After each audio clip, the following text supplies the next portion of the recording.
Hello and welcome back to the Championship Proud podcast. I'm joined as usual by Adam Harvey. How are you doing, Adam?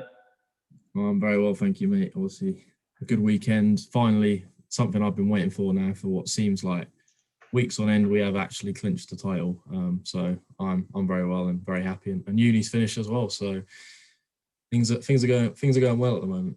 Celebrations all round indeed. We've probably been focusing a lot on this last podcast, as you can imagine, on those lower league teams, with that being the only thing really to play for going into the last game of the season. Hence why we've done a special pod today on Thursday afternoon. But we'll come to you, Adam, touch on that a bit more. Happy man because you've filled the title. It was a 4-1 win in the end against Reading. After going 1-0 down, I bet you were a bit nervy there thinking, will we lose our last two games? But in the end, it didn't really matter because Brentford managed to get a result against Watford. Yeah, I think obviously we had the 5-point cushion going into this game. And I think what I looked at was the fact I didn't expect Watford to get all 6 points. Obviously, they've got tricky games against Brentford, who wanted to secure third place, and obviously a game against you guys who are still, fighting for what position you're going to come in the playoffs. So I think I probably expected, even if we lost both games, we'd probably still have enough in the tank to win the title. But to go 1-0 down to Reading was somewhat of a concern because obviously most people were out celebrating and expecting us to do the business. And to go 1-0 down to a side that had nothing to play for was, not the greatest, but we've showed our character and our class really in the second half, especially. Like, I think that was a Premier League team playing against a Championship team already. There were just some really sublime football. Kieran Dowell is starring towards the end of the season. I think that's now 6 goals for him this season, and they've all come pretty much in this end of season run. And then Pukki, he managed to grab his 26th of the season. So, he'll be a happy man. But obviously he's actually picked up an injury, so he's not available for Saturday. And there's a chance he might miss the Euros as well, which is a massive shame for him. And then Javi Quintilla, who is deputising at left back, not really featured much since the start of the season. But obviously with Janulis's red card, he's been the man in the last 3 games, and he's actually managed to score 2 goals, a bit of a lucky one at QPR, and then a brilliant free kick. If anyone's not seen that already, then go watch that. It was a really good free kick from him. So, he'll be going back to Villarreal, a happy man with the Champions Medal as well to show for his efforts this season. Happy man indeed. We talked about could Pukki manage to do it, the golden boot, but obviously not. Ivan Toney did score on the weekend as well, scoring a penalty for Brentford. So looks like he's top scorer of the season. Do you want to just give us a little insight into Ivan Toney? Yeah, obviously, I think he's a man. If Brentford don't get promoted, I would fully expect him to be in the Premier League next season. I think, he showed himself this season to be a really top striker. His movement and his sort of just natural finishing ability. Obviously, the only thing I'd say is he does score a lot of penalties, which I think has kind of decided the actual golden boot more than anything. Because I think actually, if you look at open play goals, I think he's probably on a par with Pukki pretty much. So, but yeah, obviously he's quite a young age as well. So there's a lot of growth there. Obviously he'll be hoping to get promoted with Brentford, but I think he'll get a move to the Premier League regardless. And he's been the best striker in the league. I can't deny that. I think him and Pukki are very different players, but they're both very good at what they do. And I would go as far to say they are the best 2 strikers in the Championship, and they've showed that this season. Yes, indeed. And Ivan Toney on 30 goals. If Pukki is injured, unlikely someone's going to catch him. Armstrong on 25. But what is confirmed is the Golden Glove, the one everyone wants to win. Freddie Woodman, wins it because Norwich didn't manage to keep a clean sheet on the weekend. Talk about Freddie Woodman. What a player. No, he's a good goalkeeper. I still think Tim Krul is the best goalkeeper in the Championship. Obviously, he was injured for quite a number of games. And if you look at the games, Woodman's played 44, Krul's only played 35, and there's only 3 goals or 3 clean sheets, between them. So I feel like Krul would have done it if he'd have been fit for the full season. But fair play to Woodman. He's a top goalkeeper, and I do think that Swansea need to get promoted probably if they stand much chance of keeping him next season, even on another loan deal. I think that he's a man who probably could play for a bottom half Premier League team. He's definitely got the ability, and he's still, only 24 years of age. So he's not really even in his prime yet. His prime for a goalkeeper tends to be a lot later. So you're probably looking at sort of the 28, 29, 30 kind of age bracket. So yeah, I think he's he's had a great season, and he's one of the real shining lights in, generally a pretty good season for Swansea. I think if you'd have said you'll get in the playoffs, then you'd have all taken that. Yeah, he didn't get goalkeeper of the year in that team of the season that was announced. Bit sad, obviously getting Golden Glove, 20 clean sheets this season. You touched on Tim Krul in terms of missing a few games. The games he did miss was the games that you guys are slipping up. So whether he would have been able to get those clean sheets, I think 3 behind Freddie Woodman, would be interesting to see. But what a season for Freddie Woodman. On loan from Newcastle, you touched on, probably could be in a lower league, Premier League club. But unlikely Newcastle will keep him, still got a very good first team keeper. So it'll be interesting to see, say if we manage to get up through the playoffs, will he come back to us? I do think he does still need to improve in a few areas in terms of set pieces, still not 100% confident in terms of that. And he's made a few errors, not as good on the ball as he had looked the year before. But what I love about him is 2 loan spells, and he just absolutely loves Swansea. And he's just so with the fans, so with everything. And he's been locked down for the last year or so, but he's just complete jack and always will be, even though he's a lone player. And you don't usually see that. But another lone player that likes Norwich is Ollie Skip. What's your thoughts? I think Tim Krul was singing "We Want You to Stay." Will he stay going into next season? He's another one who actually picked up an injury on Saturday, and Spurs confirmed yesterday that he's returned and he's got 12 weeks of rehab, which actually in some ways might be a blessing in disguise, because I have a feeling that Spurs won't be able to get a proper look at him over the pre-season, and maybe they'll sort of be addressing someone else for that area moving in towards next season. I think that actually might work in Norwich's favour to be able to get him back on another loan deal. Unfortunately, I will never be able to get him permanently because he's going to the top. I think he will be a future England player. He's got all the ability. He's one of those players that you don't notice him in a game because he's not a goal scorer. He's not an assist kind of player. He's just a player who, when you go back and watch a highlights reel, the amount of times he picks up a ball, he knocks the ball off a player, he gets the ball moving forwards. And I honestly think without him this season, we probably would have been in the playoffs, but I really think he is the reason that him and Buendia are the reasons why we've won the title as opposed to a playoff push. Both been massive, and we need them both back next season, I think, if we're going to give the Premier League a proper crack. Yeah, it's like those 2-minute highlights, you don't really see him, but then in those extended highlights, you realise what he does. And he's just been one of those unsung heroes throughout the season, probably arguably the best player in the Championship. Just he does what he's got to do, and he does it perfectly. And as you say, it could be possibly playing for England. I think that World Cup 2022, like winter, whatever it is, he could be nailing down that defensive mid if he just keeps on improving. It'll be interesting to see what the new Tottenham manager does there. But anyways, the Championship is now sealed in terms of the top. We know who's getting promoted. We know who are going to be in the playoffs. So with that, probably looking like Brentford will play Barnsley and Swansea will play Bournemouth, depending on those last results there. We could come back onto that to discuss that later on. But the big one is down at the bottom. We discussed it last week and previous weeks. Just keep on discussing. These teams want to get relegated. They still want to get relegated. No one seems to want to win. We'll start with Darby.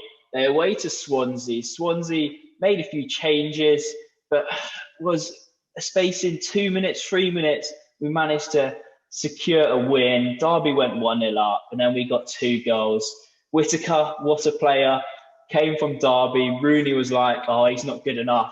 Sells Whittaker and then gets a goal against his former club. And I think in an interview afterwards, he was like, will you be supporting Darby next week? And then he just came back and was like, did my celebration look like I'll be supporting him or something like that, or what club I love? So great lad for him to get a goal. Connor Roberts, unbelievable finish. But let's talk about Darby. They were winning. They had this lead. You're thinking Swansea already in the playoffs, not as much fighting for anything. But then they just let the lead go within 3 minutes. What are they doing? I honestly think that is what's, the biggest concern for Derby is even if they go 1-0 up on this final game of the season, you're going to be looking and thinking, I might stick some money down on Sheffield Wednesday to win, because it just seems to be a force of habit. That's now 6 straight defeats, only 1 win in 14 games. And honestly, the contrast from like we go back maybe 6, 7 weeks, 8 weeks ago when they had the East Midlands game there against Forest, and we had Cameron on here, and I remember what he said. He was quite clear that like we're safe this season. We're miles away. And ever since then, I mean, it feels like that statement might have been a bit of a turning point, because ever since then, it's been awful. I mean, they just can't seem to hold on to a lead. I mean, they seem like they actually do better when they go behind. I mean, I remember when they pulled those 2 goals back against Brentford from 2-0 down, but it's just, they're not winning. They've got 1 win in 14. Draws are no good at this point, and as with like Rotherham and Sheffield Wednesday, they just don't seem like they want to win. And I don't know. I think Pride Park's always been, sort of a bit of a sort of home comforts for Derby. They've always done very well there. But this season, only 24 points at home, and that's terrible. That's absolutely woeful. So for a side like that, they probably wouldn't have been expecting to be where they are. And I do worry that Wayne Rooney might actually not have sort of the mentality going into this last game to really get these players psyched for such a massive game. This is literally probably the biggest game Derby will have in a long time. I think this is bigger than any playoff final or any playoff game they've had in the last decade. This is the biggest one. It is big. We'll discuss the game shortly, and we're going to be hearing from a Derby and a Sheffield Wednesday fan before that. But as you mentioned, Cam, I think he came on quite positive. It was on the back of maybe a few results, a few draws in terms of their derby against Nottingham Forest. And he came on, I think he said like maybe 2 or 3 wins would secure it. But they've only won 1 in 14, as you say. And like he looked at these fixtures and he's thinking, these are the fixtures that we can get results. He mentioned Luton. They managed to get that 1 win, and that is their 1 win of 14. But then other games he picked out, they haven't won. They've lost their last 6. And you can't really blame him, because I don't think anyone would have been able to predict how some team could just drop off this badly. It is shocking, and Derby are in a poor position. They are still, it's in their hands going into the last game of the season just because of other teams. So Sheffield Wednesday 0-0 against Nottingham Forest. We're thinking there's a few rumours in terms of, will Nottingham Forest give Sheffield Wednesday the win to let Derby go down? With that, I just think surely it's good to have you want your rivals to do badly, but sometimes I would think I wouldn't mind like Cardiff to stay in the same league, so then we have that derby to look forward to. But Nottingham Forest didn't hand Sheffield Wednesday the win. It was a 0-0 draw in the early kickoff on Saturday. Yeah, it's kind of a bit of a common theme, I think, for Wednesday. They've had a few games now where they've drawn games where they probably could have done with the win. I think that Bristol City game a few weeks back, that was another one of these kind of games where you just think, had they have just got that goal that would have won the game, then they could actually be safe by now. Obviously, the 6-point deduction hasn't helped, because actually without that, they would be outside of the relegation zone at the moment, which, is obviously would have been a massive sort of boost going into this last game. I do kind of get the feeling, though, the fact that Darren Moore is still not on the touchline, obviously, hopefully he is recovering well, but I do get the feeling the fact that he's obviously managing them from home might almost be a bit of a motivation for Wednesday sort of going into this last game of the season, where they are the form side. If you look at I don't really feel like any of these 3 sides are really what I deem in form, but they are the ones out of all the bottom 3 who have been the best probably over the last 10 games. I do get the feeling that, Darren Moore from home, he's going to be like, come on, boys. Look, everyone's probably, everyone wrote Sheffield Wednesday off, I would say, maybe 7 weeks ago, I was pretty saying that Wednesday are gone. But they've actually played some quite good football, and they just need to turn up for 1 game. That's all they need, and it's a big game. Obviously, it's a massive game. They have, the fact they're playing Derby, that's the best chance you're going to get. Obviously, you'd rather that than playing, I don't know, a Norwich or Watford away, where you're probably looking at that thinking, But Derby, that's a big game, and I don't know what you think, Chris. Like, do you think Wednesday have kind of got sort of the mentality to go into this game and actually try and get a win? Yeah, we're going to hear from their fan and later on from Dan.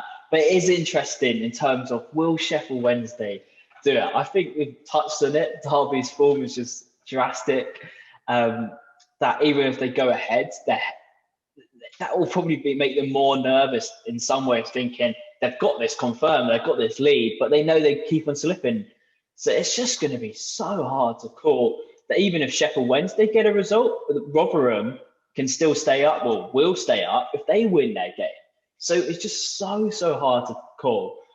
We're going to, I think we'll come to it later in terms of our predictions. But yeah, so Rotherham, even if Sheffield Wednesday win, Rotherham can do it because they have picked up 2 draws in their last results. They would have wanted probably a win. So I think we did the podcast, released it just before their game last week. They lost to Brentford 1-0, and another good performance against a big team, and they just can't finish. Then on the weekend, they did manage to get a late goal against Blackburn. Probably would be disappointed again for not taking their chances and scoring, but 1-1, got an important draw. Then away to Luton, which you thought could have been a win. That's their chance to win. They managed to get a draw. It means it's in Darby's hand going into the end of the season. But these draws could be crucial in terms of a Sheffield Wednesday win. Then it won't go down to goal difference between them two. They just need to win and they will be safe.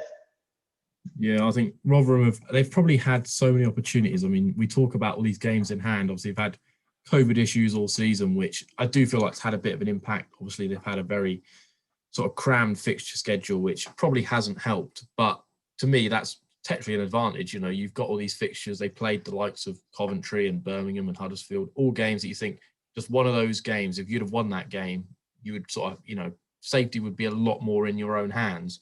But 13 defeats in their last 19 games, only 12 points in that run. And that's almost half a season where they've only picked up 12 points, which that's the reason why I do have massive concerns for Rotherham.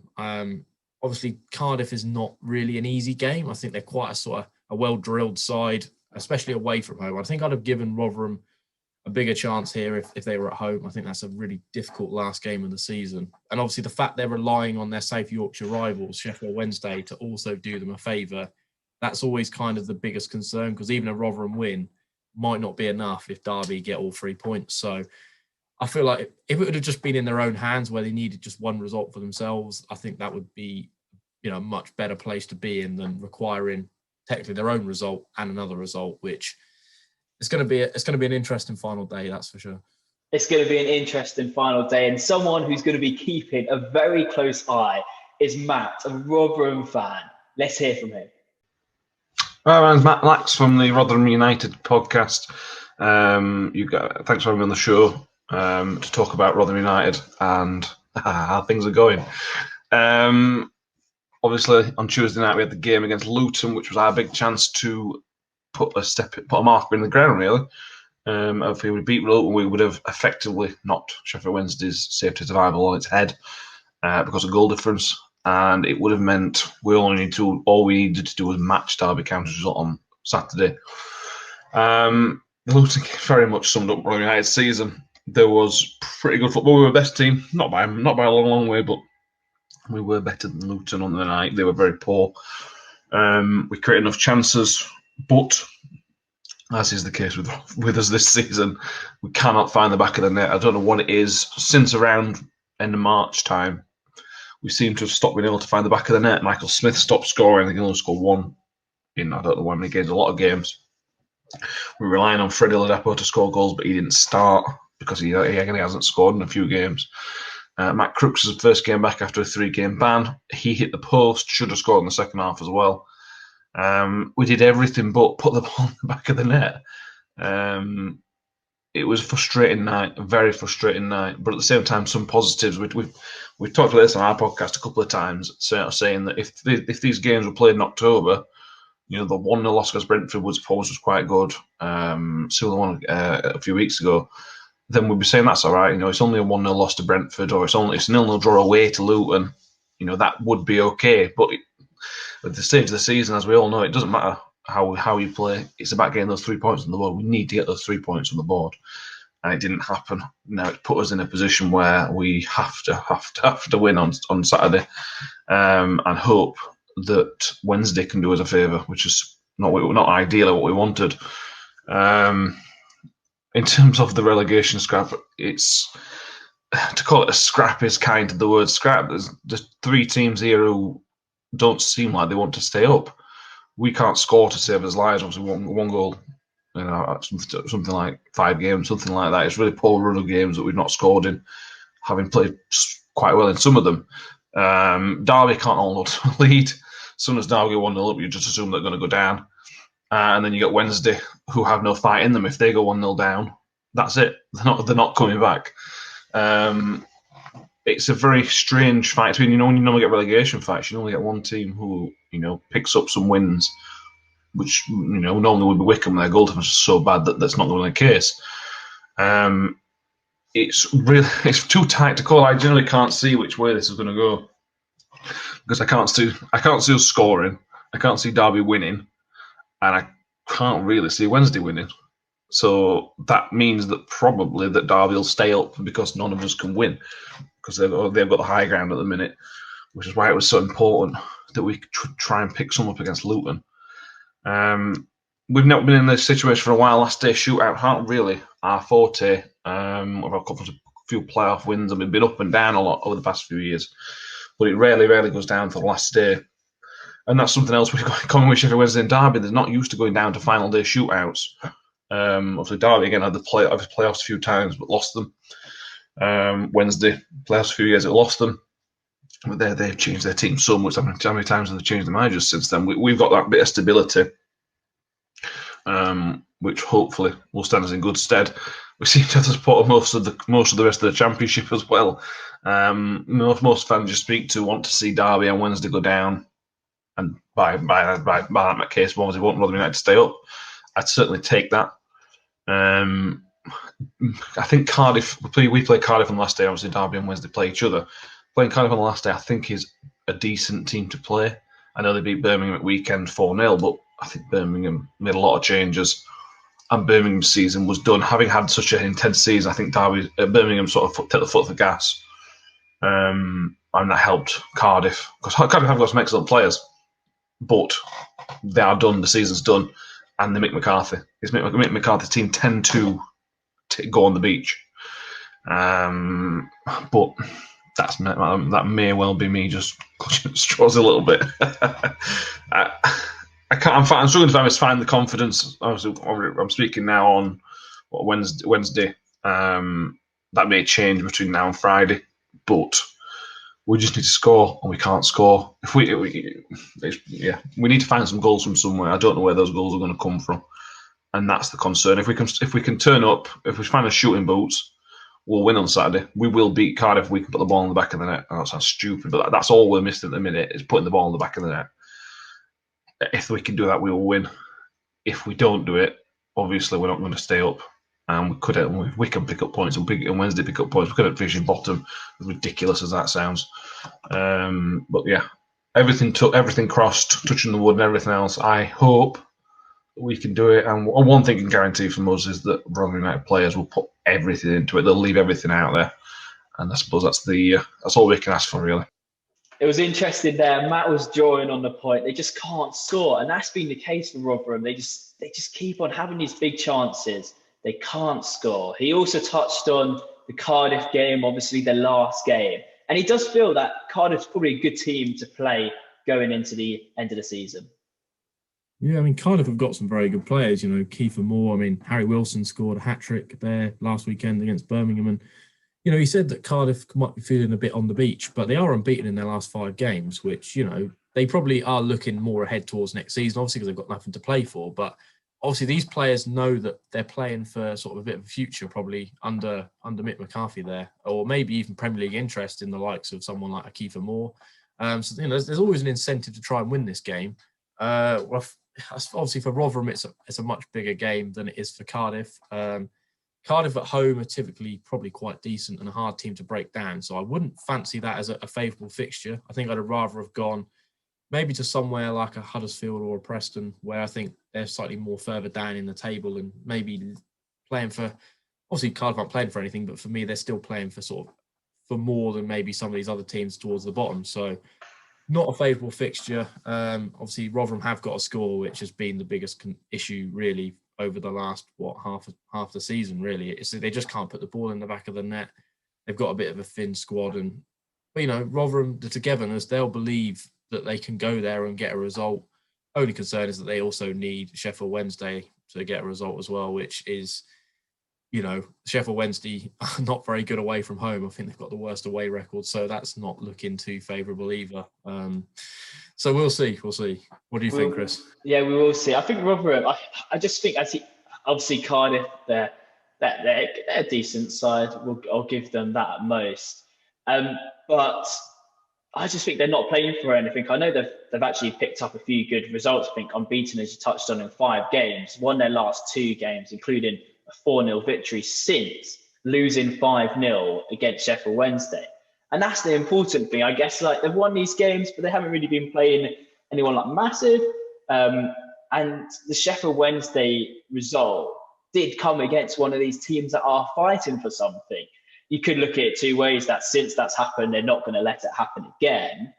But come on, the last day of the season, I have been calling for these teams to get these results. But surely, forget about the small squad now. You might as well just go use all your energy. They'll find more energy. And people talk about this, the reason why Rotherham are in it because they're team togetherness. But no, the reason why they're in it because Darby and everyone else is messing up.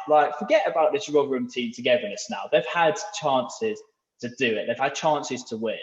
And for so long, I've been jumping on that bandwagon in terms of, Rotherham are doing so well. They're team togetherness. No one expected them to stay up anyway. So what they're doing is incredible. No, they've had chances that they could easily finish. They've had chances to score so often. It's not like they're not creating these chances. It's not like the defence is leaking in goals. They just can't finish. And I'm sorry, you're a professional footballer. Just finish these in. It's not like you've got no energy. They've got these chances. Just score. It's down to you. Can you do it when the pressure's on? And it's going to be interesting. It's in Darby's hand, which may think Rotherham might just be we need to go and win. But I can't see Darby winning. Just at the rate they're playing at. We're going to draw into that game in a second. But Rotherham fan, Matt, also touched on he doesn't want to lose. It doesn't want to finish bottom. And they might still finish bottom. And Wycombe fans will be screaming at the podcast thinking, we can still stay up. They can still somehow stay up because of a 1-0 victory against Bournemouth. I think you've got an acca on, Adam. What's the acca? Well, I've not actually put this on for the record, and we don't condone betting on this podcast. This is just purely for how unlikely this scenario is. But for Wycombe to stay up, they need to win 13-0 against Middlesbrough away from home, and they also need Sheffield Wednesday to win 1-0 away at Derby. And on Sky Bet, which, again, all other betting companies are available, the odds are 4,257.5 to 1. So if anyone fancies a flutter and fancies Wycombe's chances to stay up, then there you go. That's all you need to do. And I mean, Wycombe, at Gareth Ainsworth, he'll probably still be drilling his players, telling them that we can do this. We can score 6 goals one half and 7 the other. I don't really see it, but I would love to see it, but I don't see it. In fact, they would need 2 results to go in their favour, and they also need to win. I don't see it. Yeah. So the reason why it is so high, again, we do not support betting. So if you do support it yourself and you put it on, then we did suggest it. So we wouldn't mind a few more extra equipment and anything like that if that does come in. But the reason why it is so high is because I believe that's 13-0 win to Wycombe, a 1-0 win to Sheffield Wednesday. The reason why that has to happen is because the table stands like this at the moment. Derby, 43 points, goal difference of -22. So if they get a draw, Rotherham win, Rotherham will be safe because they've got a goal difference of -16. Sheffield Wednesday, they're playing Derby, 40 points. They've got -21 goal difference. So say if they win, Rotherham don't win, but Wycombe on the same points as with 40 points win as well. Sheffield Wednesday have got the much better goal difference as they've got -21. Wycombe have got -33. So it's going to be a 13-0 win Wycombe and a 1-0 win Sheffield Wednesday. No wonder they're given so much high odds.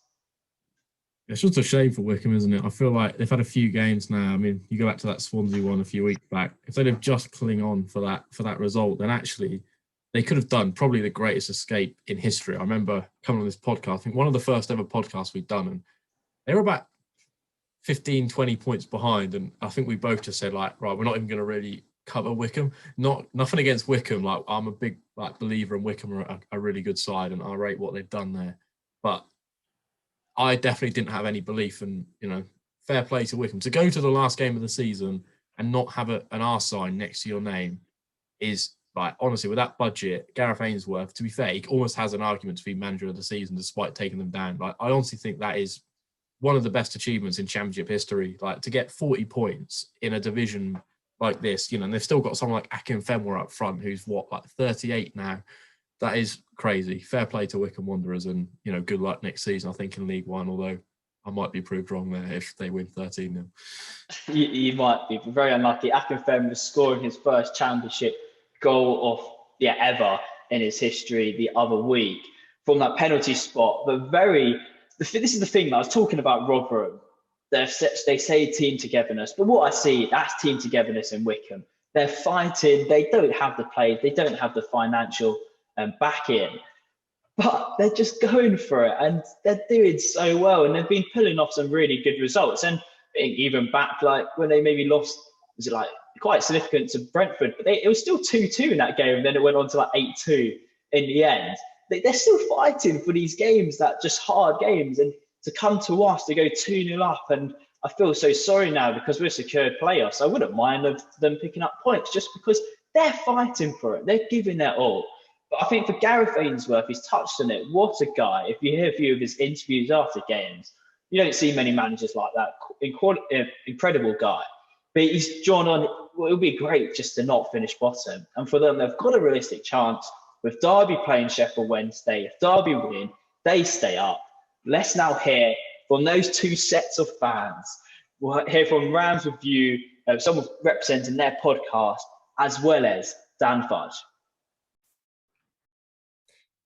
Hi, everyone. My name is Corey, and I'm the co-host of the Rams Review podcast, which obviously focuses on Derby County.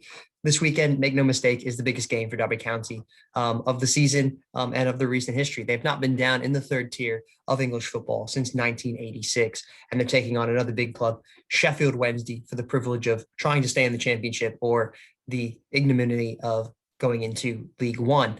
This is going to be an absolute massive game from both teams' perspectives, but from a Derby perspective, if Darby were to go down, I think the effects would be absolutely cataclysmic. Like I said, Darby haven't been down in the third tier since 1986. Sheffield Wednesday last went down to the third tier in 2012. So they've been down there a little bit more recent. So they've got few more memories of that. But Derby County, as a state of a club as they are right now, would be very, very damaging for not only the short-term health of the club, but also potentially the long-term health as well. As you're probably well aware, Darby having a takeover bid by Spanish entrepreneur, businessman, and boxer Eric Alonso, who also, oddly enough, has ties to Sheffield Wednesday. So with that takeover deal in the wings, going through the EFL fit and proper test, if Darby to go down, is he going to want to renegotiate? Is he still going to want to take over the club? How's that going to work out? And those kind of things. We obviously know that Mel Morris wants to sell. So it's going to be a very interesting situation from an ownership standpoint to get some stability. And then obviously you look at the playing staff, you look at the coaching staff, how many players, if they come down to League One, are still going to be there? Are Darby going to have to sell these quote unquote crown jewels of these young players to get out and allow them an opportunity to go and play at a higher level and for Darby to get some cash? And will Wayne Rooney be in the dugout next season? So a lot of questions, especially financially as well. Derby County, we've heard rumblings that potentially there's some really bad Bury-esque kind of things that could happen to Derby if they do go down. Yeah, recent form for Derby, not great at all. Basically, they've not won a game in, I think they've not won a game in 5, maybe 8 games, something like that. They picked out 3 points from 42. It just does not make good reading. They've only scored 33 goals this season. They have a very leaky defense, and they're down there for a reason, right? And right now, Derby's battling with a team that started with a 12-point deduction that was reduced to -6, a 6-point deduction, and it's going into the final day. So thank goodness that Sheffield's had that points deduction, because Darby would be well in this quagmire. And had Darby not had a bounce right after the sacking of Philip Kaku when Wayne Rooney first took charge, I shudder to think where Darby would be. They'd be probably very much cast adrift at the bottom of the championship table with that. Their great run of form, obviously, that they had coalesced with the reemergence of Christian Bielik, who had returned from an ACL injury. Under Bielik, Darby were, I think he played 12 games. They kept 8 clean sheets. They won 6 of those games. He was just absolutely immense, and arguably at the time was probably the championship's best midfielder for that stretch of period of time. And he got injured. He got another ACL injury, so he is out now long-term. And since that, Darby have not really been able to recover or been able to replace him to the fullest capacity. So it's really, really difficult. I think when you look at the team, when the team marches out on Saturday lunchtime, you want to look at a couple different players that you want to focus on. Is number 4, Graham Shinnie in midfield. The Scottish Pirlo, we like to call him Shinista. We also like to call him. He was brought on a free, oddly enough, by Frank Lampard. Never played for Frank Lampard, but during that season from Aberdeen, and he has been he's an absolute engine. He just is box to box. He's everywhere. He's getting his foot stuck in. And it's going to be a real interesting battle with him in the center of the park versus Barry Bannon. Up top, Derby have some attacking players. They've not necessarily hit form, but Tom Lawrence is one to obviously look out for. Tom Lawrence tries to basically score 2 types of goals. He either scores 30 to 40 yard long range rockets, or he does headers from basically 6 yards and less. So there's two types of things that you're going to get with Tom Lawrence, but he can be very streaky in and out of form, and he can disappear for large swaths of the game as well. 34-year-old Callum Kazim-Richards, number 13. He's been leading the line. Not the most attractive signing that Derby got when they tried to replace Chris Martin last summer, but he's Derby's top goal scorer. He's got 8 goals, and he's just been very, very solid for Derby County this season. So hopefully Kazim he's not scored in a while. He's been nursing a little bit of hip injury. And since that hip injury, he's not been the same kind of player that he has been earlier in this season. So it'll be interesting to see how Colin Kazim-Richards steps his game up in this big game. And then another one to look out for is number 7. He's plays on the wing. His name's Camille Giusviak. He is a Polish winger, and he's very tricky. He's very fast, but sometimes his end product is a little lacking. We have seen him more than once try to cut in and shoot, and he's hit the corner. He's been closer to the corner flag than it has been the goal. So, he's definitely one to watch. Exciting young player. I know a lot of Derby fans were excited when he came in from like Poznan in the summer for £4.5 million, but he's kind of not necessarily taken to the championship as so yet. So it'll be interesting to see how he can do in his final championship appearance of the season, and potentially his final championship appearance for Derby in general, because he will be on the plane for Poland at the Euros. And if he does well and he gives them a shop window and Derby is strapped for cash, football's a funny game and money speaks, and every player has their price.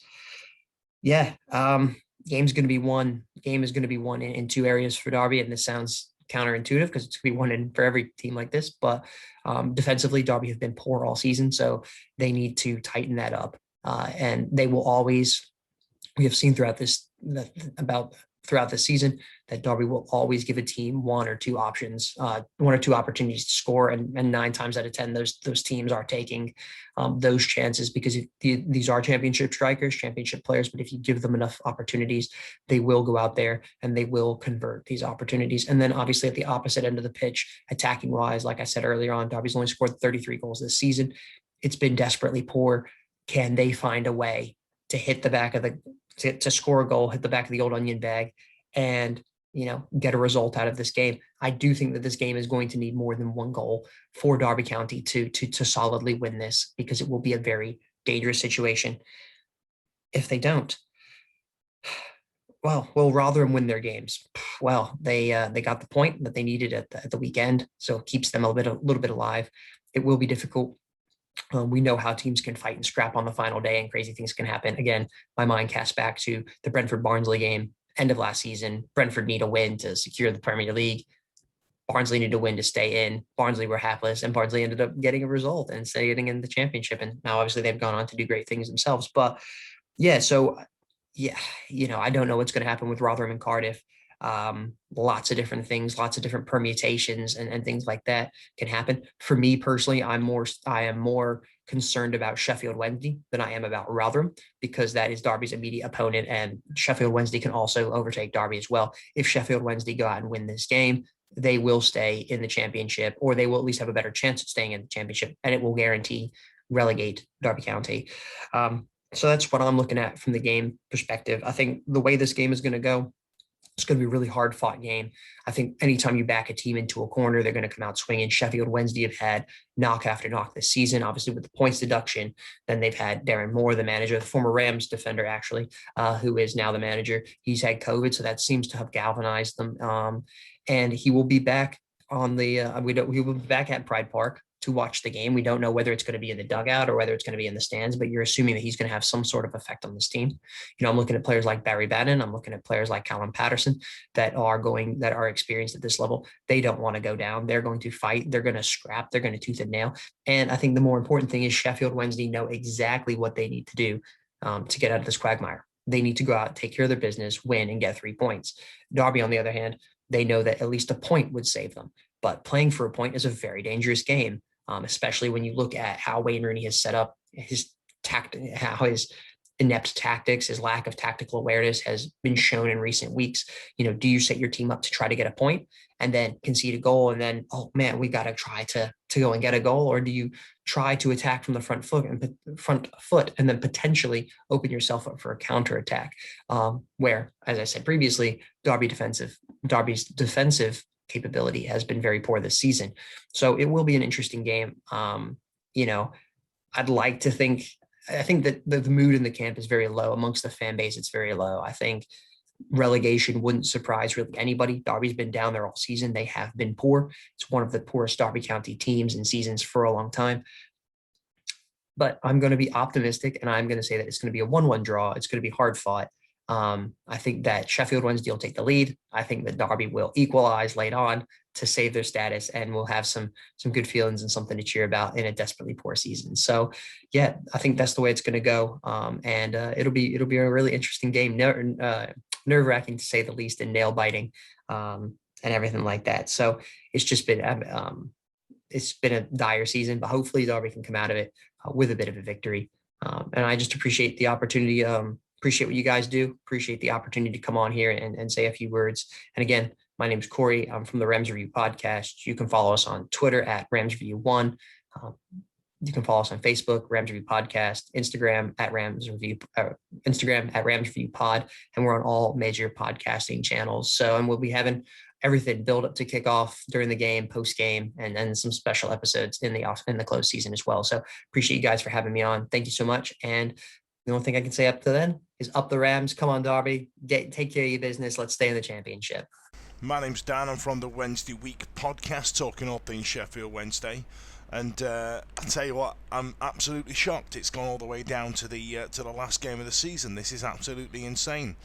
A lot of people have asked me over the last couple of days, how do I feel about the way that it's gone for Sheffield Wednesday, and are we scared about going down? And the weirdest thing is, we've kind of been resigned to the fact that we're going to be going down for about 4 or 5 weeks now. So how it's managed to get here is actually really odd. But then when you really dress it down and really pull it apart, it's not as odd as what you think.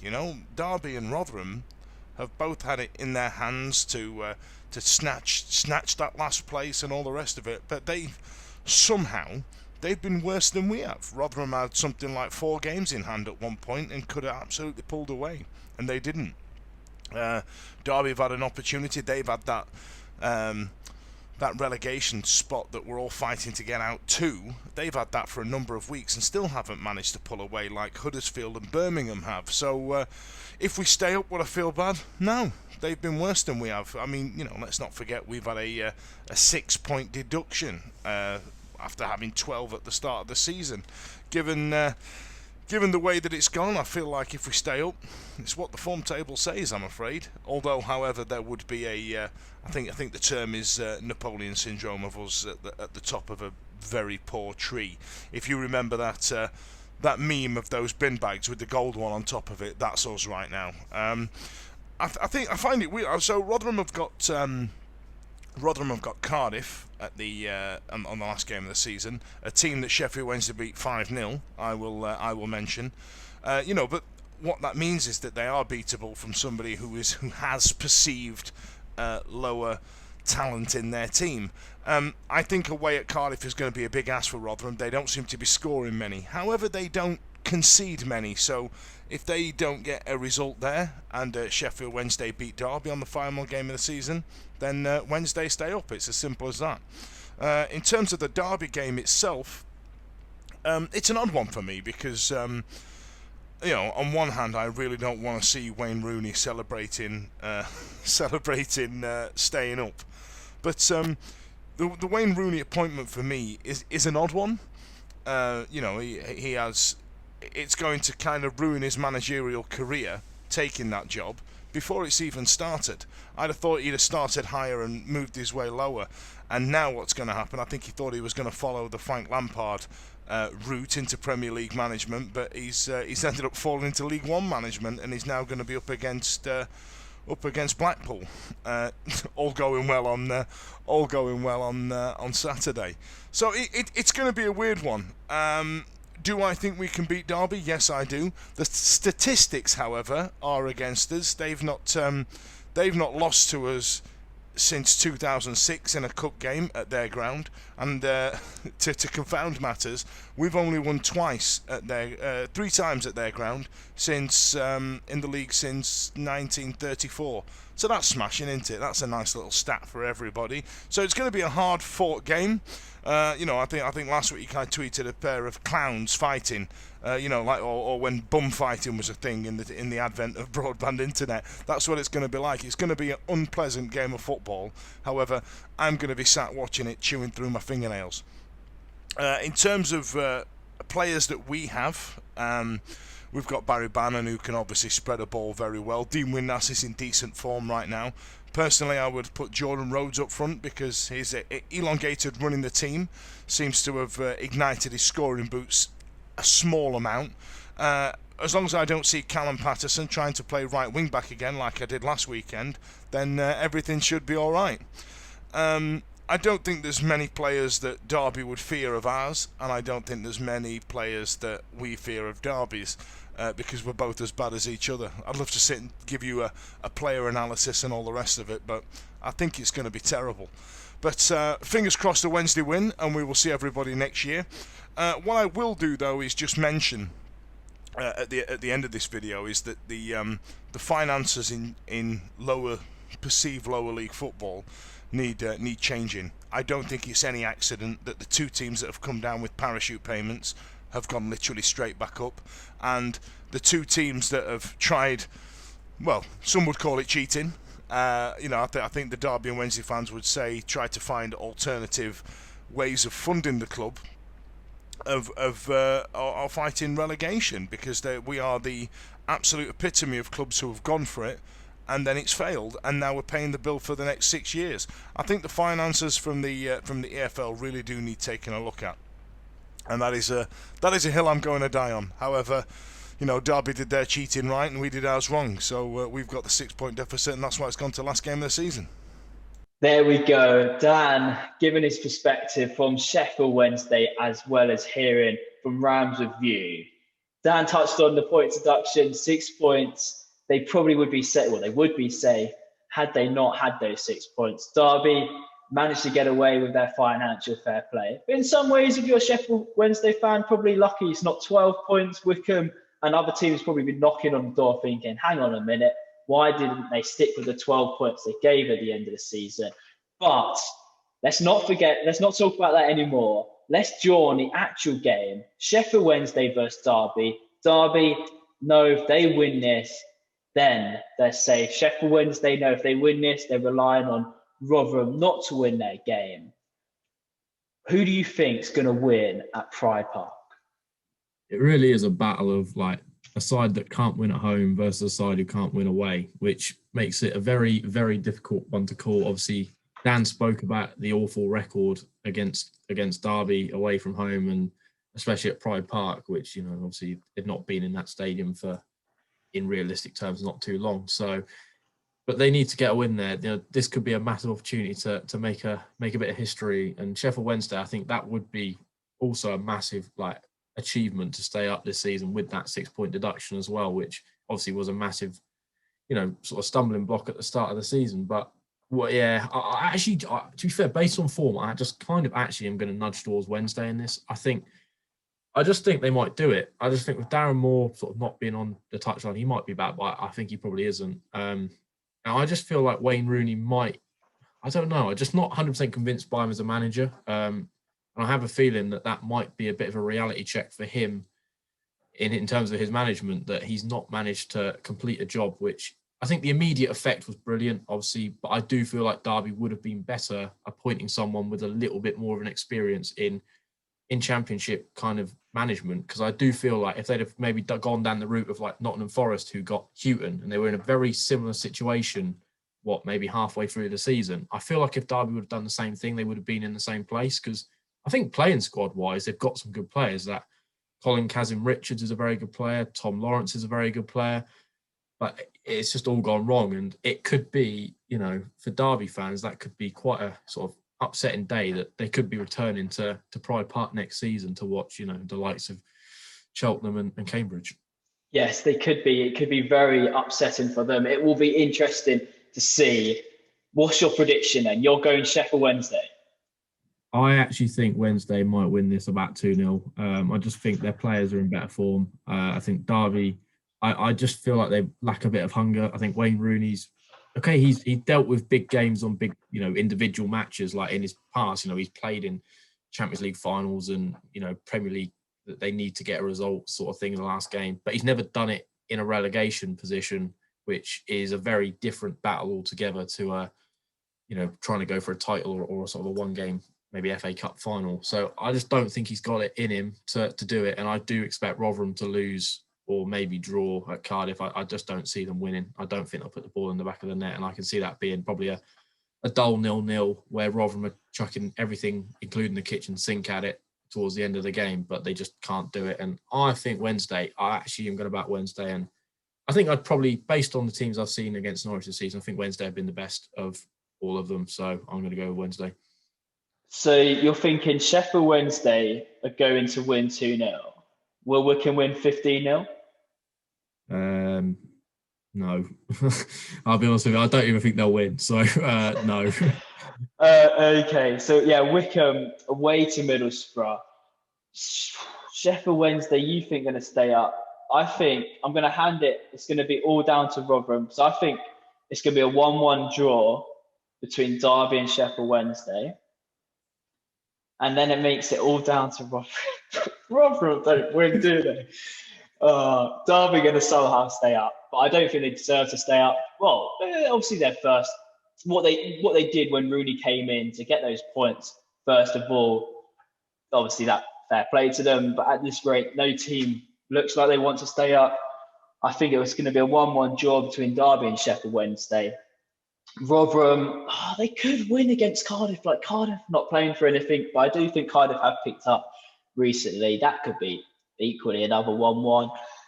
Sitting on the fence in all these games. I think Wycombe will win their game, but obviously I don't think they're going to win 15-0 or anything silly like that. I think their spirit have been very good recently.